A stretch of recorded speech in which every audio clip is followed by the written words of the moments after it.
નમસ્કાર મિત્રો, આજે આપણે એક એવી સમસ્યા વિશે વાત કરવા જઈ રહ્યા છીએ જે ધીમે ધીમે નહીં પણ ઝડપથી આપણા જીવનને ખતરા તરફ લઈ જાય છે. તે છે પર્યાવરણનું પ્રદૂષણ.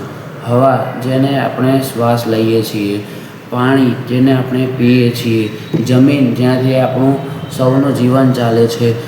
જો એ વધુ પ્રદૂષિત થઈ જશે તો આપણું ભવિષ્ય શું રહેશે? હું એક પ્રશ્ન કરું, શું આપણે વિકાસના નામે આપણા જીવનને ખતમ કરી રહ્યા છીએ? તમે કોમેન્ટ કરજો અને સવાલનો તમે જવાબ આપજો. પ્રદૂષણ શું છે? આપણે પ્રદૂષણ એટલે શું? જ્યારે હવા, પાણી, જમીન, પ્રાકૃતિક તત્વો બગડે અને જીવન સૃષ્ટિને હાનિ પહોંચે તેને પ્રદૂષણ કહેવાય છે. પ્રદૂષણના મુખ્ય પ્રકારો જોઈએ. તમને પ્રકાર ખબર હોય તો તમે જરૂર કોમેન્ટ કરજો. હવાનું પ્રદૂષણ, પાણીનું પ્રદૂષણ, જમીનનું પ્રદૂષણ, અવાજનું પ્રદૂષણ, આ બધા પ્રદૂષણના પ્રકારો છે.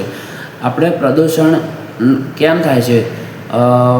હવાનું પ્રદૂષણ આપણે વિશે જોઈએ તો વાહનનો ધુમાડો, ફેક્ટરીનો ધુમાડો, વૃક્ષોનો નાશ, ઝાડ બધા કાપવા, તેની અસર આપણા જીવન પર શું પડે છે? શ્વાસ લેવામાં તકલીફ, આંખો બળવી એટલે આંખોમાં જલન. આપણે પાણીનું પ્રદૂષણ કેમ થાય છે તો આપણે એ જોઈએ. નદીમાં કચરો નાખવો, ફેક્ટરીનું કેમિકલ્સ, ગંદુ પાણી સીધું નદીમાં કે તળાવમાં છોડી દેવું, બરાબર છે. આપણે એની અસર આપણા પર બીમારી થાય. બીમારી એટલે આપણે પીવાનું પાણીની અછત થાય, પછી જીવન સૃષ્ટિનો નાશ થાય. જમીન અને પ્લાસ્ટિકનું પ્રદૂષણ એ સતત ચાલી રહ્યું છે.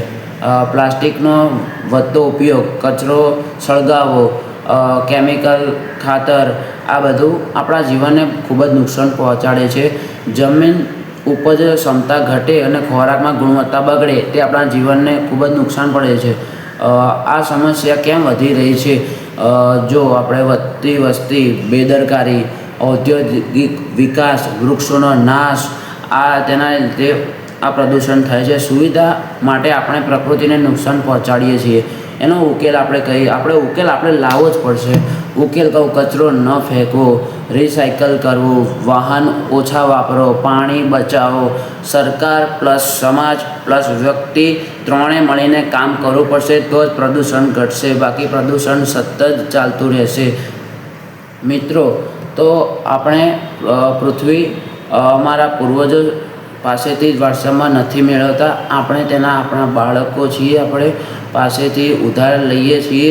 જો આપણે આજે ધ્યાન નહીં આપીએ તો આવતીકાલ આપણો ખતરામાં હશે. ચાલો એક પ્રતિજ્ઞા લઈએ.